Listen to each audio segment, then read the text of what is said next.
Hello students, welcome back to organised knowledge channel. आज की जो वीडियो है उसमें डिस्कस करेंगे चैप्टर फर्स्ट है रासायनिक अभिक्रियाएं एवं समीकरण। और इस चैप्टर के जो मस्ट डू टॉपिक्स हैं, ठीक है, उनके बारे में हम रिवाइज करेंगे कि कौन से टॉपिक हैं जो आपको कवर करने ही करने हैं और फॉर एग्जाम 2020-21 के लिए आपके एग्जाम पॉइंट ऑफ व्यू से बहुत ज्यादा इंपॉर्टेंट हैं, वो हम डिस्कस करेंगे। और यहाँ पर आपको 2020 और 21 के लिए पाठ्यक्रम दिया गया है जिसमें रासायनिक समीकरण, संतुलित रासायनिक समीकरण, रासायनिक अभिक्रियाओं के प्रकार हैं, संयोजन, वियोजन, विस्थापन और द्विविस्थापन अभिक्रियाएं आपको करनी है। अवक्षेपण, उदासीनीकरण, उपचयन और अपचयन अभिक्रियाएं आपको करनी है। वीडियो शुरू करने से पहले बेटा प्लीज चैनल को सब्सक्राइब कर लीजिए, क्योंकि इसके बाद हम जितने भी चैप्टर्स हैं उन सबकी वीडियो अपलोड की जाएगी मस्ट डू टॉपिक से रिलेटेड। जो भी इंपॉर्टेंट टॉपिक है उन सबको जो है सारे चैप्टर्स को कवर कराया जाएगा। सबसे पहले करेंगे रासायनिक अभिक्रियाओं के प्रकार। इसमें आपको सबसे पहले जो मेन इंपॉर्टेंट है वो यही है कि रासायनिक अभिक्रियाओं के प्रकार आपको पता होने चाहिए। सबसे पहला जो है संयोजन अभिक्रिया। इस अभिक्रिया में दो या दो से अधिक अभिकारक मिलकर क्या होता है, एक उत्पाद बनाते हैं। उदाहरण दिया गया है, कार्बन ऑक्सीजन के साथ मिलकर क्या बनाता है, कार्बन डाइऑक्साइड। इसी तरह और भी एग्जांपल आप ले सकते हो, हाइड्रोजन वाटर के साथ, हाइड्रोजन ऑक्सीजन के साथ मिलकर क्या बनाता है, वाटर बनाता है। ठीक है, इसको आप संतुलित कर सकते हो। हाइड्रोजन दो है, हाइड्रोजन दो है, ऑक्सीजन दो है, यहाँ पे ऑक्सीजन एक है, इसको दो से गुणा कर दोगे, ऑक्सीजन दो हो गई लेकिन हाइड्रोजन चार हो गई, इसको दो से कर दोगे तो ये भी क्या हो गई, ये भी चार हो गई। इस तरह से हम रासायनिक अभिक्रियाओं को संतुलित करते हैं। नेक्स्ट है वियोजन अभिक्रिया। इस अभिक्रिया में क्या होता है, एकल अभिकारक टूटकर दो या दो से अधिक उत्पाद बनाते हैं। तो वियोजन का मतलब क्या है, वियोजन का मतलब है टूटना। इसमें क्या होगा, एकल अभिकारक टूट जाते हैं और दो या दो से अधिक उत्पाद बनाते हैं। ये तीन जो है प्रकार की हो सकती है। पहला है उष्मीय वियोजन, यानी ऊष्मा द्वारा किया गया वियोजन, जिसमें देखिए उदाहरण दिया गया है, कैल्शियम कार्बोनेट है, ये टूट जाएगा कैल्शियम ऑक्साइड और कार्बन डाइऑक्साइड में। सेकंड है विद्युत वियोजन, यानी विद्युत धारा प्रवाहित कर होने वाला वियोजन।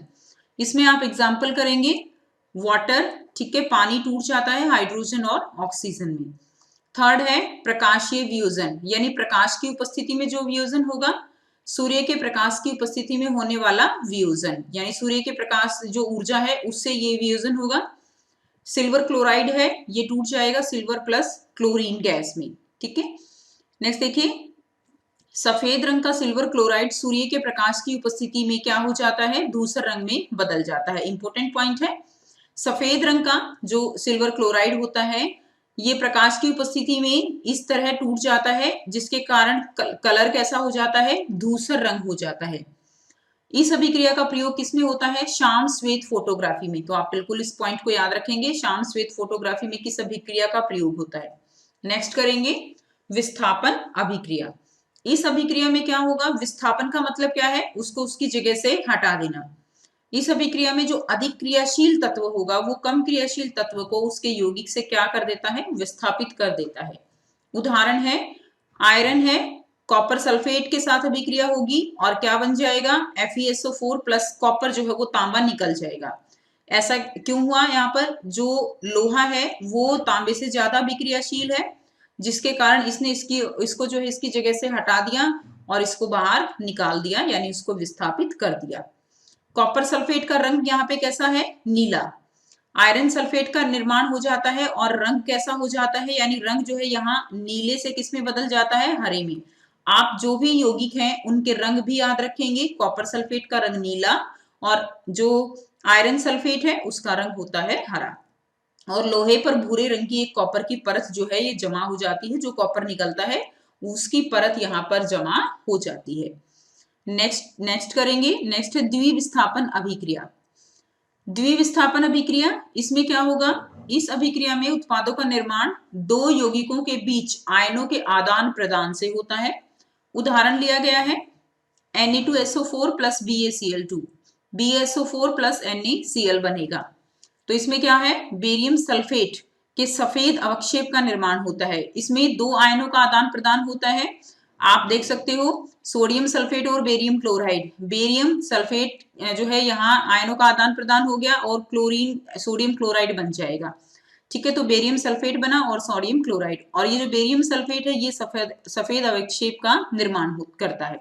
इसलिए इस अभिक्रिया को हम क्या कहते हैं, अवक्षेपण अभिक्रिया कहते हैं, क्योंकि BaSO4 कुछ देर के बाद रखने के बाद क्या होता है, ये नीचे बैठ जाता है, जिसके कारण इसको अवक्षेपण अभिक्रिया कहा जाता है। इस बात का ध्यान रखेंगे कि सारी की सारी अवक्षेपण अभिक्रिया वो द्विविस्थापन अभिक्रिया होती हैं, लेकिन ऐसा बिल्कुल जरूरी नहीं है कि सारी द्विविस्थापन अभिक्रियाएं वो सभी अवक्षेपण अभिक्रिया हों। नेक्स्ट है उपचयन और अपचयन यानी रेडॉक्स अभिक्रिया। उपचयन क्या होता है, अभिकारक में ऑक्सीजन का जुड़ना, यानी अगर कोई भी अभिकारक है जैसे कार्बन है, इसमें ऑक्सीजन जुड़ रही है तो ये क्या बना, कार्बन डाइऑक्साइड, ये जो है उपचयन हो गया। और अगर अभिकारक में हाइड्रोजन की कमी आती है तो भी क्या होता है, उपचयन होता है।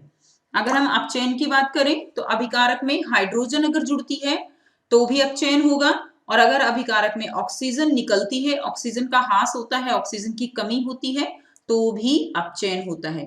उदाहरण के लिए कॉपर ऑक्साइड प्लस हाइड्रोजन, यहाँ पर आप देख सकते हैं कॉपर ऑक्साइड में से ऑक्सीजन जब उत्पाद बना तो कॉपर ऑक्साइड में से ऑक्सीजन निकल गई। अब कॉपर ऑक्साइड से ऑक्सीजन निकल गई तो इसका मतलब क्या है कि ये क्या हुआ, इसका अपचयन हुआ। हमने अभी पढ़ा अभिकारक में ऑक्सीजन की कमी हो जाती है, तो यहाँ पर ऑक्सीजन की कमी हो गई तो ये जो है अपचयन हो गया। और यहाँ पर हाइड्रोजन है, हाइड्रोजन के अंदर ऑक्सीजन यहाँ पर जुड़ गई है, जिसके कारण क्या हुआ, जिसके कारण हाइड्रोजन का उपचयन हुआ है। ठीक है, तो यहाँ पर ये इसका अपचयन हुआ, इसका उपचयन हुआ। इस अभिक्रिया में हाइड्रोजन उपचयित तथा कॉपर ऑक्साइड अपचयित हो जाता है। और यहाँ पर देखिए कॉपर ऑक्साइड ये हाइड्रोजन को ऑक्सीजन दे रहा है, इसलिए ये एक उपचायक है।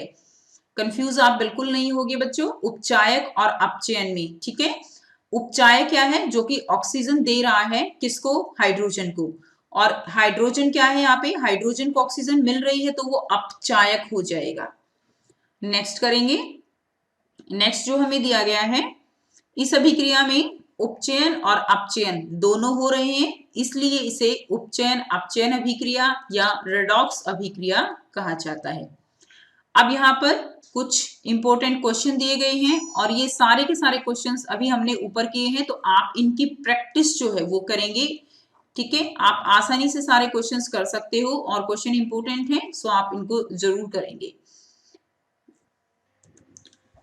इसमें फर्स्ट क्वेश्चन जो दिया गया है आपको, कारण बताओ कि क्यों लोहा कॉपर को कॉपर सल्फेट के विलयन से विस्थापित कर देता है। तो क्यों करता है लोहा कॉपर को कॉपर सल्फेट से, वो उसका कारण है कि लोहा जो है कॉपर से ज्यादा अभिक्रियाशील है, जिसके कारण लोहा कॉपर सल्फेट से कॉपर को क्या कर देता है, उसको विस्थापित कर देता है।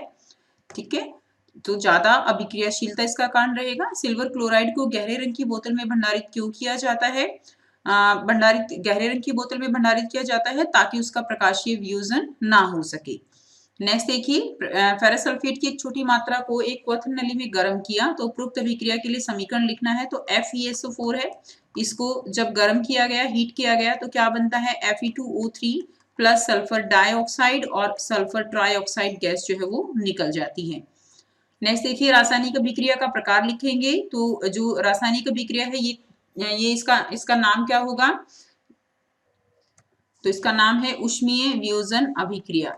ठीक है, ये कैसी अभिक्रिया है, ये है ऊष्मीय वियोजन अभिक्रिया, जिसका एग्जाम्पल हमने अभी ऊपर भी पढ़ा है। नेक्स्ट देखिए प्रश्न 3, निम्न रासायनिक अभिक्रिया में उपचायक अपचायक बताना है, उपचयित और अपचयित पदार्थ को पहचानना है। सो इसमें आप पहचान सकते हो कि उपचायक कौन है। इसमें उपचायक है इसके अंदर कॉपर ऑक्साइड। ठीक है, उपचायक कॉपर ऑक्साइड है। अपचायक इसके अंदर हाइड्रोजन है। उपचयित पदार्थ इसमें जो है, उपचयित पदार्थ कौन सा है, हाइड्रोजन जो है उपचयित पदार्थ है क्योंकि ये वाटर में कन्वर्ट हो रहा है। और अपचयित पदार्थ इसके अंदर कॉपर ऑक्साइड है क्योंकि ये जो है कॉपर में बदल रहा है, ऑक्सीजन निकल रही है। ख देखिए, द्विविस्थापन अभिक्रिया का एक उदाहरण दीजिए। तो हमने अभी ऊपर देखा द्विविस्थापन अभिक्रिया कौन सी है, sodium sulphate and barium chloride दोनों रिएक्ट करते हैं, there will be the formation of barium sulphate. ठीक है, और NaCl सोडियम क्लोराइड जो है यहाँ से बन जाएगा। तो ये हो गई द्विविस्थापन अभिक्रिया। सो ये था आपका फर्स्ट चैप्टर जिसमें हमने जो इम्पोर्टेंट टॉपिक हैं उनको डिस्कस किया। एंड आई होप आपको सारे टॉपिक्स क्लियर हैं। अगर वीडियो अच्छी लगी तो बच्चों लाइक कीजिए, शेयर कीजिए और चैनल को सब्सक्राइब कीजिए। Thanks for watching students. Next video में हम चैप्टर 2 उसको कंप्लीट करेंगे, जिसमें हम जो इम्पोर्टेंट टॉपिक हैं उनको डिस्कस करेंगे।